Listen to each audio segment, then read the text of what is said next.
Hello everyone, welcome to Anagani kitchen. Friends, ఇదేంటి అంటే మనం ఆల్రెడీ అప్పటికప్పుడు మొక్కలు ఎలా పెట్టుకోవాలి అనేటటువంటి పార్ట్ 1 వీడియో చేశామండి. ఇది పార్ట్ 2 వీడియో. ఇదిగోండి, నాకైతే ఇవాళ 6th డే అండి. 4th డే నుంచే పెరుగు తోటకూర విత్తనాలు మొలకెత్తినాయి. ఇవాళ 6th డే. ఇంకా కంప్లీట్గా కూడా రావాలండి. ఆ గ్యాప్స్ కూడా ఫిల్అప్ అయిపోతాయి. ఇవిగోండి, నేను ఎలా పెట్టాను అనేది జస్ట్ చిన్న క్లిప్స్ అయితే ఇలా చూపిస్తున్నానండి. పార్ట్ 1 వీడియోలో మొత్తం ఉంటుందండి. ఇది పార్ట్ 2 వీడియో.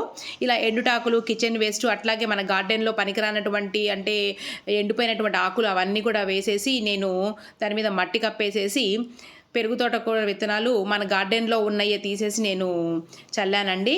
తర్వాత దాని మీద మనం కిచెన్ వేస్ట్ కంపోస్ట్ ఉంటుంది కదండి, కిచెన్ వేస్ట్తో చేసినటువంటి కిచెన్ కంపోస్ట్ అది కూడా చల్లాను. ఇదిగోండి పెరుగు తోటకూర సీడ్స్ ఇప్పటికిప్పుడే నేను కోసుకొచ్చేసి అలా వేసానండి. దానిపైన మామూలుగా మన గ్రౌండ్ సాయిల్ వేసేసిన తర్వాత ఇది కిచెన్ వేస్ట్ కంపోస్ట్ అండి.